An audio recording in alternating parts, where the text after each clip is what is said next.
Bonjour à toutes et à tous et bienvenue sur NTD L'Actu. J'espère que vous avez passé de bonnes fêtes de Noël et tout de suite votre point sur l'info de ce mardi 26 décembre.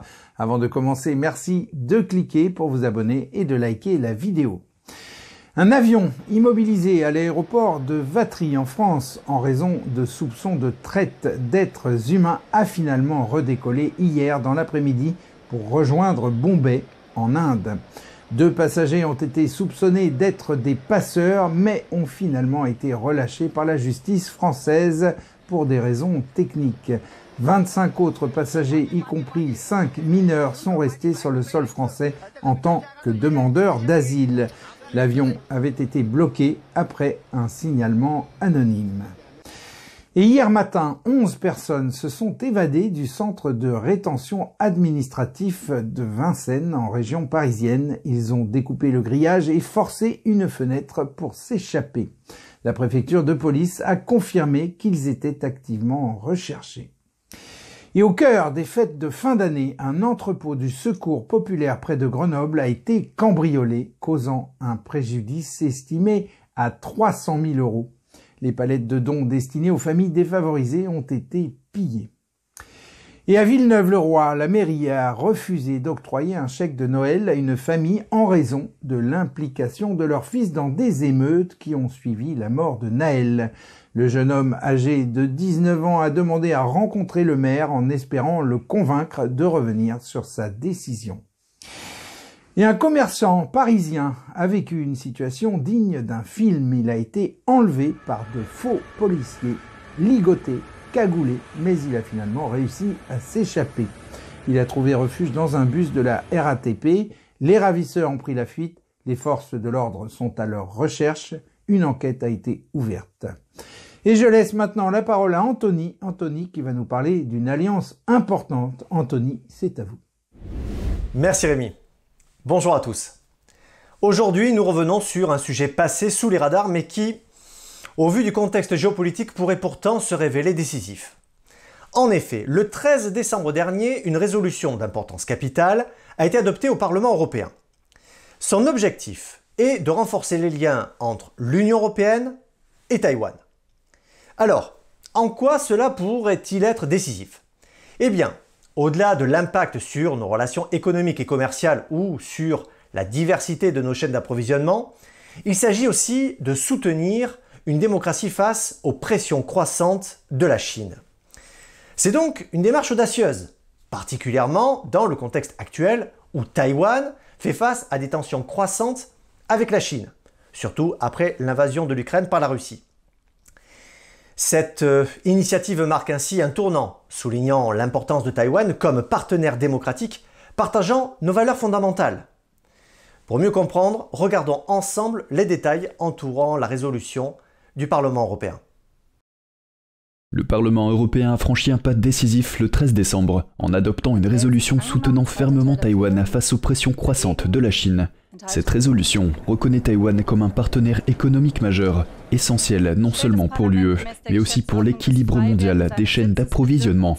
Dans un contexte géopolitique tendu, Taïwan est présenté comme un allié fiable, en phase avec la stratégie de sécurité économique de l'UE. La résolution appelle à des actions concrètes, telles que le début rapide de travaux pour un accord sur les chaînes d'approvisionnement résilientes, l'élaboration d'un accord bilatéral d'investissement et un renforcement de la coopération dans le commerce numérique, les douanes et la cyber-résilience. Par ailleurs, le Parlement européen condamne les provocations militaires chinoises dans le détroit de Taïwan. L'UE est également encouragée à collaborer étroitement avec ses partenaires, notamment les États-Unis, pour assurer la liberté de navigation et la sécurité dans les mers de Chine orientale et méridionale. De plus, le Parlement européen appuie l'intégration de Taïwan dans des instances internationales majeures comme l'OMS.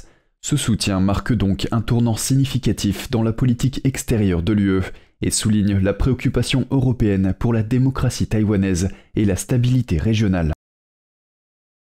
Cette résolution marque le début d'une ère de coopération renforcée entre l'Union européenne et Taïwan. À l'avenir, Taïwan pourrait bien jouer un rôle central dans nos chaînes d'approvisionnement mondiales. Avec cette résolution, l'Europe s'engage non seulement à façonner activement une économie mondiale plus équilibrée, mais aussi à défendre ses valeurs démocratiques. Car d'un point de vue géopolitique, Cette résolution peut être perçue comme un message clair adressé à la Chine, affirmant l'importance de Taïwan sur la scène internationale. Peut-être même que, dans le sillage de l'Europe, cela pourrait encourager d'autres nations à reconnaître et justement à soutenir Taïwan. En tout cas, en s'engageant pour la liberté de navigation et la sécurité régionale, l'Europe montre sa volonté de jouer un rôle actif dans la préservation de la stabilité globale.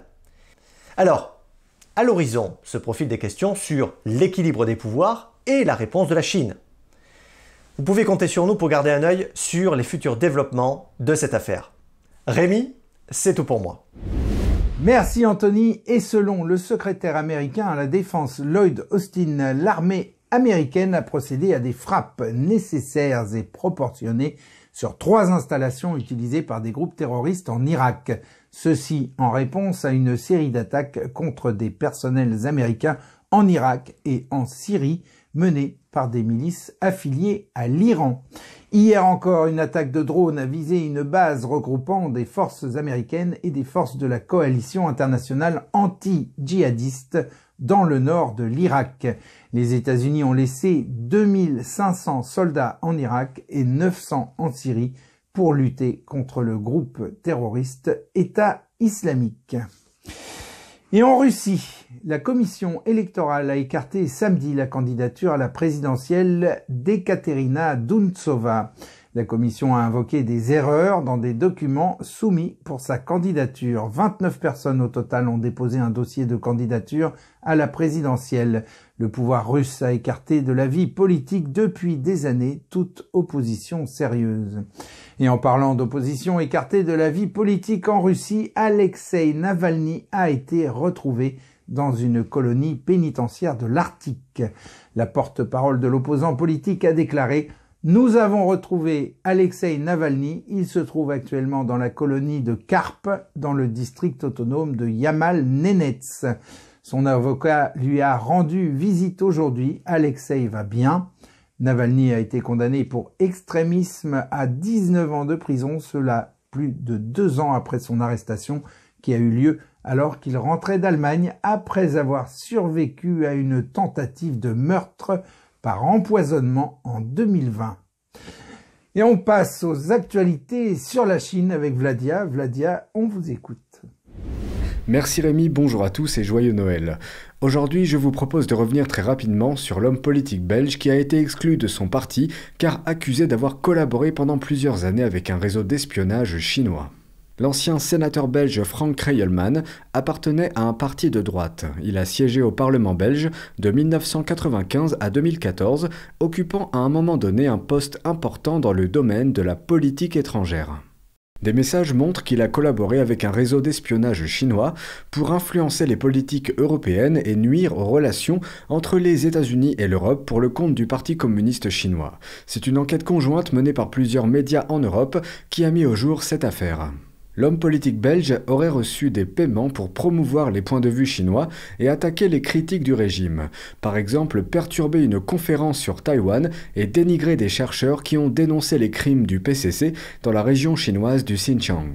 Après avoir appris la nouvelle, le Premier ministre belge Alexandre De Croo a qualifié la Chine de parfois très hostile. Il a averti que la Chine cherchait à acheter de l'influence pour déstabiliser ce système démocratique et que la menace ne devait pas être sous-estimée. Le Premier ministre a également recommandé d'écarter le frère de l'homme politique évincé d'une commission parlementaire sensible. Je vous invite à rester connectés parce qu'il y aura beaucoup de choses très intéressantes à dire à l'avenir au sujet de la Chine. Merci Rémi, très belle journée à tous. Merci Vladia, et on conclut cette édition avec un spectacle dont la notoriété n'est plus à faire. Il s'agit de Shen Yun. Il reste moins de 2 mois avant le début de la tournée de Shen Yun en France. Selon l'un des coordinateurs, le succès du spectacle de cette année est sans précédent, Lyon et Nantes affichant déjà complet. 12月10号左右吧，那个时候是最高峰，平均基本上每天都有1800张，高的时候2000张。囊特市呢，大概在12月12号左右吧，也就基本上完了。然后呢，里昂呢也一样。Les gens en fait ils sont très pressés d'avoir leurs billets et leurs places. Et en fait, ce qu'on peut constater, c'est que le bouche à oreille, C'est un moyen qui fonctionne très très bien. Beaucoup de personnes qui l'ont vu l'année dernière ont beaucoup parlé à leurs proches en leur disant d'aller rapidement, ou alors ils offrent ce spectacle-là et ils viennent en famille. Selon l'une des organisatrices qui s'occupe de Shen Yun en France, beaucoup d'histoires émouvantes ont eu lieu lors de la vente des billets. C'est une vieille dame de 90 ans qui est en maison de retraite. Elle n'a pas beaucoup d'argent du tout, mais pour venir voir Shen Yun, elle a fait tous ses efforts. Elle a pris le taxi, elle a été à la banque, elle a attendu 48 heures et après elle a pu acheter son billet qu'on lui avait mis de côté. Certains spectateurs ont même voulu réserver des billets pour le spectacle de l'année prochaine. Les organisateurs pensent que cela est dû au fait que tout le monde peut se reconnaître dans les valeurs universelles véhiculées par Shen Yun. Parce que c'est vrai que Shen Yun a aussi toute une dimension spirituelle, une dimension où il véhicule des valeurs morales universelles et tout le monde peut se reconnaître dans ces valeurs-là, petits, grands, toutes nationalités confondues, toute origine. Vous pourrez voir très prochainement des publicités pour Shen Yun sur plusieurs chaînes de télévision nationales et de grandes affiches de Shen Yun ornent déjà les stations du métro parisien. Si vous souhaitez découvrir l'authentique culture traditionnelle chinoise, nous ne pouvons que vous recommander d'aller voir ce magnifique spectacle. Vous pourrez trouver des billets en allant sur shenyun.com/fr ou en cliquant sur le lien épinglé sous la vidéo.